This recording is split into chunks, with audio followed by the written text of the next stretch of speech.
ഈ വീഡിയോയിൽ കുറേ ജിയോ പൊളിറ്റിക്കൽ അപ്ഡേറ്റ്സ് ആണ് നോക്കുന്നത്. ആദ്യമേ തന്നെ റഷ്യയും അസർബൈജാനും തമ്മിൽ ചെറിയൊരു ഇഷ്യൂ, വലിയ തോതിലുള്ള ഒരു വിഷയമല്ല അത്. അസർബൈജാന്റെ മെറ്റാഡേവ് പറഞ്ഞിരിക്കുകയാണ്, റഷ്യ ഇത് 1937 അല്ല, ഇത് ശരിക്കും 2025. അപ്പോൾ കുറേയൊക്കെ മാറ്റങ്ങൾ സംഭവിച്ചിട്ടുണ്ട്, അത് ഒന്ന് മനസ്സിലാക്കാൻ ശ്രമിക്കണം എന്നാണ് അസർബൈജാനിൽ നിന്ന് ഒരു മെസ്സേജായിട്ട് പുടിന് കൊടുത്തിരിക്കുന്നത്. അത് വേറൊന്നും കൊണ്ടല്ല, ഈ അസർബൈജാനും റഷ്യയ്ക്കുമിടയിൽ ഒരു ലെങ്തി ആയിട്ടുള്ള ബോർഡർ ഉണ്ട്. അപ്പോൾ അതിൽ അസർബൈജാനിൻ്റെ ഉള്ളിൽപ്പെട്ട ഒരു പ്രത്യേക വിഭാഗത്തിൽപ്പെട്ട ആൾക്കാരെ റഷ്യ തുടരെ പണ്ട് അറസ്റ്റ് ചെയ്തുകൊണ്ട് പോകുമായിരുന്നു. അപ്പോൾ അങ്ങനെ കുറച്ച് ആൾക്കാർ റഷ്യയുടെ ഉള്ളിൽ പെട്ടിട്ടുണ്ട്. അപ്പോൾ ആ ഒരു വിഭാഗത്തിന് ചൊല്ലിയാണ് ഈ ഒരു തർക്കം ഇപ്പം നടന്നുകൊണ്ടിരിക്കുന്നത്. ആ തർക്കത്തിലാണ് ഇപ്പം അസർബൈജാൻ ഇങ്ങനെ റഷ്യക്കെതിരെ ഒരു സ്റ്റേറ്റ്മെന്റ് കൊടുത്തിരിക്കുന്നത്. അസർബൈജാൻ പല രാജ്യങ്ങളോടും ഡിപ്ലോമാറ്റിക് റിലേഷൻഷിപ്പ് വെക്കുന്നത് പോലെ തന്നെ ഇസ്രായേലിനോട് ഒരു ഡിഫൻസ് പാർട്ട്ണർഷിപ്പ് ഉണ്ട്. നമ്മൾ അർമേനിയയെ സപ്പോർട്ട് ചെയ്യുന്ന പോലെ തന്നെ ഇസ്രായേൽ അസർബൈജാനാണ് സപ്പോർട്ട് ചെയ്യുന്നത്. പക്ഷേ അസർബൈജാനും അർമേനിയയും തമ്മിൽ അങ്ങോട്ടും ഇങ്ങോട്ടും കീരിയും പാമ്പുമാണ്. ഇന്ത്യ പാകിസ്ഥാൻ പോലെയാണ് അവർ വഴക്കൂടിക്കൊണ്ടിരിക്കുന്നത്.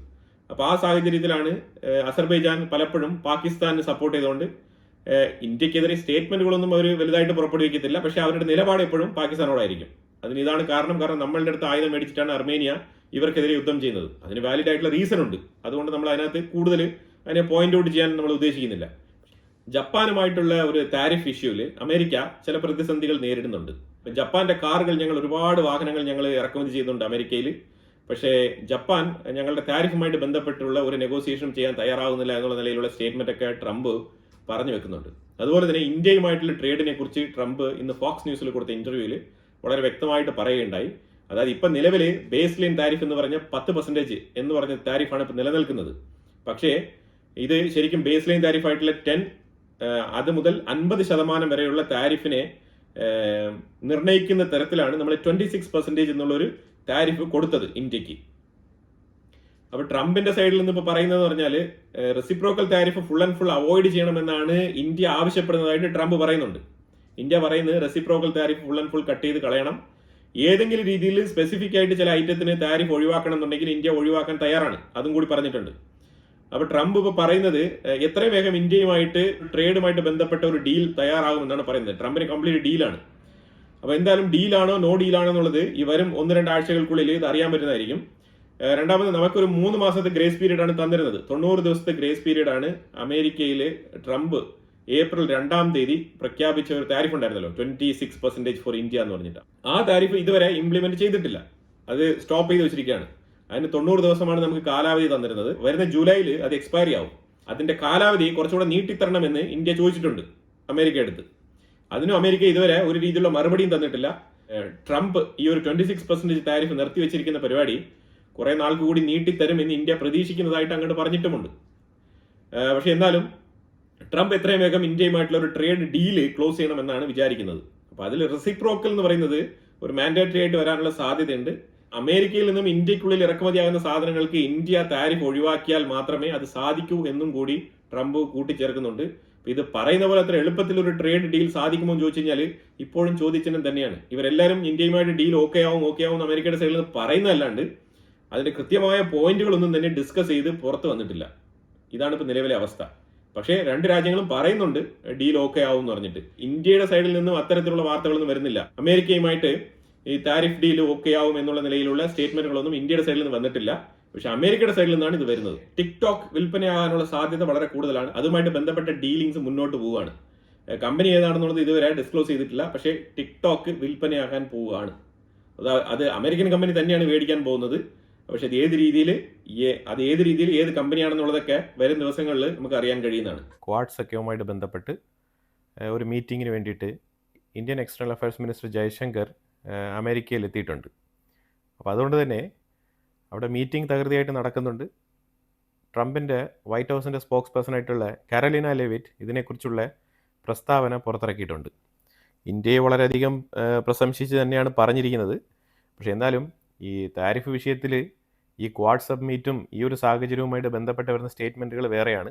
അതും താരിഫും തമ്മിൽ നമ്മൾ ബന്ധിപ്പിക്കേണ്ട ആവശ്യമില്ല. ഈ നാറ്റോ സബ്മീറ്റിന് ട്രംപ് പോയിട്ട് വന്നതിന് ശേഷം ലിൻസി ഗ്രഹാമിനെയാണ് റഷ്യയും ഉക്രൈനുമായിട്ട് ബന്ധപ്പെട്ട വിഷയങ്ങളിൽ ഏർപ്പാടാക്കിയിരിക്കുന്നത്. സ്റ്റീവ് വിറ്റ്കോഫ് പോയിട്ട് കാര്യങ്ങളൊന്നും നല്ല രീതിയിൽ ഒരു പോസിറ്റീവായിട്ട് മാറി വരുന്നില്ല.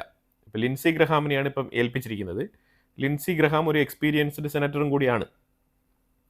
ലിൻസി ഗ്രഹാം ഇപ്പോൾ പറഞ്ഞിരിക്കുന്നത് രണ്ട് രാജ്യങ്ങളുടെ റഷ്യയുമായിട്ടുള്ള വ്യാപാര ബന്ധത്തിൽ സാങ്ഷൻസ് കൊണ്ടുവന്നു കഴിഞ്ഞാൽ റഷ്യയെ തകർക്കാൻ കഴിയും, റഷ്യയുടെ എക്കോണമി തകർക്കാൻ കഴിയുമെന്നാണ് പുള്ളിയുടെ വിലയിരുത്തൽ. ആ രണ്ട് രാജ്യങ്ങളും ഒന്ന് ചൈനയും മറ്റൊന്ന് ഇന്ത്യയും കൂടിയാണ്. അപ്പോൾ ഈ രണ്ട് രാജ്യങ്ങൾക്കും ഏതാണ്ട് 400 മുതൽ 500% താരിഫ് കൊണ്ടുവരണമെന്നാണ് ലിൻസി ഗ്രഹാം ഉപദേശിക്കുന്നത്. ആരെ? ട്രംപിനെ. ട്രംപ് തന്നെ ഇപ്പോൾ തലയിൽ കൈ വെച്ചുകൊണ്ടിരിക്കുന്ന ഒരു അവസ്ഥയാണ്. ഓൾറെഡി തന്നെ ഒരു തവണ ചൈനയ്ക്കെതിരെ താരിഫ് കൊണ്ടുവന്നിട്ട് ഒരു വിധത്തിൽ ചൈനയുടെ കൈയും കാലൊക്കെ പിടിച്ച് എങ്ങനെയെങ്കിലും റെയർ എർത്ത് എലമെൻറ്റ്സ് ഒക്കെ അയക്കണം എന്നുള്ള രീതിയിൽ ഒരു ക്ലോസ്ഡ് കവറിൽ എഗ്രിമെൻ്റ് ഒക്കെ സൈൻ ചെയ്ത് കൊടുത്തിട്ടിരിക്കുകയാണ്. കോൺഫിഡൻഷ്യൽ ഡോക്യുമെൻ്റാണ് സൈൻ ചെയ്തിരിക്കുന്നത് ചൈനയും അമേരിക്കയും തമ്മിൽ. അപ്പോൾ അതുകൊണ്ട് പ്രശ്നങ്ങളൊക്കെ തീർന്നു എന്നിരിക്കുന്ന ഒരു സാഹചര്യത്തിൽ ഇപ്പോൾ വീണ്ടും ലിൻസി ഗ്രഹാം, ട്രംപ് വിചാരിക്കും നീ എന്തുവാടേ, ഞാൻ ഇപ്പോഴാണ് താരിഫൊക്കെ ഇട്ട് ഒന്ന് ചൈനയുടെ കാലൊക്കെ പിടിച്ച് റെഡിയാക്കി കൊണ്ടുവന്നുകൊണ്ടിരിക്കുന്ന സാഹചര്യത്തിൽ വീണ്ടും താരിഫോ എന്ന് ഞെട്ടുന്ന ഒരു സാഹചര്യമാണ് ഇപ്പോൾ ഉണ്ടായിരിക്കുന്നത്. ഇന്ത്യക്ക് വേണമെങ്കിൽ ഒരു പക്ഷേ താരിഫ് കൊണ്ടുവന്നേക്കാം, പക്ഷേ ചൈനയ്ക്കിന് താരിഫ് കൊണ്ടുവരാൻ പറ്റുമെന്ന് തോന്നുന്നില്ല. ഇന്ത്യയുടെ താരിഫിനെ കുറിച്ച് നമ്മൾ ഓൾറെഡി പറഞ്ഞു കഴിഞ്ഞല്ലോ. അതായത് ബേസിക് താരിഫായിട്ടുള്ള ഒരു 10%ലാണ് ഇപ്പോൾ കാര്യങ്ങൾ മുന്നോട്ട് പോകുന്നത്. നമ്മളിപ്പം എക്സ്റ്റൻഷൻ ചോദിച്ചുകൊണ്ടിരിക്കുകയാണ്. ഇത്തവണ വാഷിങ്ടണിൽ ജയശങ്കർ എത്തിയിട്ട് തീർച്ചയായിട്ടും ഈ ഒരു താരിഫിനെ കുറിച്ചും കൂടി ഒരു ചെറിയ നെഗോസിയേഷൻ ടോക്ക് നടക്കാനുള്ള സാധ്യതയുണ്ട് എന്നാണ് മനസ്സിലാക്കാൻ പറ്റുന്നത്. അതുപോലെ തന്നെ ഇന്ത്യയുടെ ആകാശ് എയർ ഡിഫൻസ് സിസ്റ്റത്തിൽ ബ്രസീൽ താല്പര്യം പ്രകടിപ്പിച്ചിട്ടുണ്ട്. അപ്പോൾ ബ്രസീലുമായിട്ട് പ്രൈം മിനിസ്റ്റർ മോദി ഈ ബ്രിക്സ് സബ്മീറ്റിന് എത്തുന്ന സമയത്ത് ആകാശ് മിസൈലിൻ്റെ ആ ഒരു എയർ ഡിഫൻസ് സിസ്റ്റത്തിൻ്റെ ഒരു ഡീല് കരസ്ഥമാക്കാൻ സാധ്യതയുണ്ട് എന്നുള്ള വാർത്തയും കൂടി വരുന്നുണ്ട്. അത് നല്ലൊരു ഡീലാണ്. പാകിസ്ഥാൻ്റെ ആർമി ജനറൽ അസിം മുനീർ കശ്മീരിൻ്റെ വിഷയമാണ് പാകിസ്ഥാൻ്റെ ഉള്ളിലെ തീവ്രവാദം നടക്കുന്നതിൻ്റെ കാരണം എന്നുള്ള രീതിയിലുള്ള സ്റ്റേറ്റ്മെൻറ്റ്, അതായത് ഇന്ത്യയെ പോയിന്റ് ഔട്ട് ചെയ്തുകൊണ്ടാണ് ആ ഒരു സ്റ്റേറ്റ്മെൻറ്റ് പുള്ളി പറഞ്ഞു വെച്ചിരിക്കുന്നത്. അതായത് കശ്മീർ പ്രശ്നം പരിഹരിച്ചില്ലെങ്കിൽ തീവ്രവാദം തുടരും എന്നൊരർത്ഥം കൂടി ഇതിനകത്തുണ്ട്. അതായത് പുള്ളിക്കാരൻ പറഞ്ഞു വെക്കുന്നത് ഈ പാകിസ്ഥാൻ കശ്മീരും ഇന്ത്യൻ കശ്മീരും ഇങ്ങനെ നിലനിൽക്കുന്ന സാഹചര്യത്തിൽ ഇന്ത്യ കശ്മീർ വിഷയം ഒരിക്കലും ഒരു സംസാര വിഷയമായിട്ടോ അല്ലെങ്കിൽ ചർച്ച ചെയ്യാനോ തയ്യാറാകാത്ത ഒരു സാഹചര്യത്തിൽ അതിൻ്റെ ഒരു വിരക്തിയിലാണ് അസിം മുനീർ ഈ സ്റ്റേറ്റ്മെൻറ്റ് പുറത്ത് പറഞ്ഞതായിട്ട് മനസ്സിലാക്കാൻ പറ്റുന്നത്. കാരണം ഇന്ത്യ ഒരു രീതിയിലും ഒരു ഡിപ്ലോമാറ്റിക് ഡയലോഗിനൊന്നും തയ്യാറാകുന്നില്ല പാകിസ്ഥാനുമായിട്ട്. കശ്മീർ വിഷയത്തിൽ അസിം മുനീർ ഇങ്ങനെ പ്രതികരിച്ചതിൽ ബലൂചിസ്ഥാൻ്റെ സൈഡിൽ നിന്നും പ്രൊട്ടസ്റ്റ്, ഈ അസിം മുനീറിൻ്റെ ഈ ഒരു സ്റ്റേറ്റ്മെൻറ്റിനെതിരെ ബലൂചിസ്ഥാൻ്റെ ഭാഗത്തു നിന്ന് പ്രൊട്ടസ്റ്റ് ഉയർന്നു വന്നിട്ടുണ്ട്. ഞാൻ ആദ്യമേ സൂചിപ്പിച്ചതുപോലെ ഈ അസർബൈജാനും റഷ്യയും തമ്മിലുള്ള ആ ഒരു കോൺഫ്ലിക്റ്റ് അത് കൂടുതൽ രൂക്ഷമാകുന്ന ഒരു അവസ്ഥയാണ്. ഞാനിവിടെ ഒരു വീഡിയോ ഞാൻ നിങ്ങൾക്ക് ഷെയർ ചെയ്യാം. ആ വീഡിയോ നിങ്ങൾ കണ്ടു കഴിഞ്ഞാൽ മനസ്സിലാവും.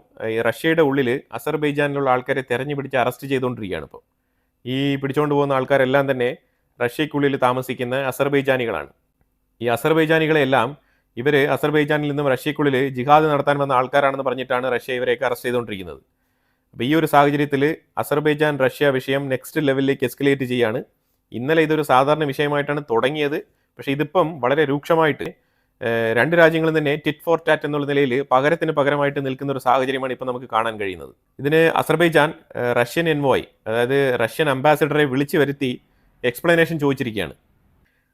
അമേരിക്കയിൽ ബിഗ് ബ്യൂട്ടിഫുൾ ബിൽ, ആ ബില്ല് പാസ്സാകുന്നതുമായിട്ട് ബന്ധപ്പെട്ട് സെനറ്റ് കോൾ വിളിച്ചിരിക്കുകയാണ്. സെനറ്റിൽ ബാക്ക് ടു ബാക്ക് ആർഗ്യുമെൻറ്റ് നടക്കുന്നുണ്ട്. ഇതുമായിട്ട് ബന്ധപ്പെട്ട വിഷയം നമ്മളുടെ മെയിൻ ചാനലിൽ ഞാൻ അപ്ലോഡ് ചെയ്തിടാം.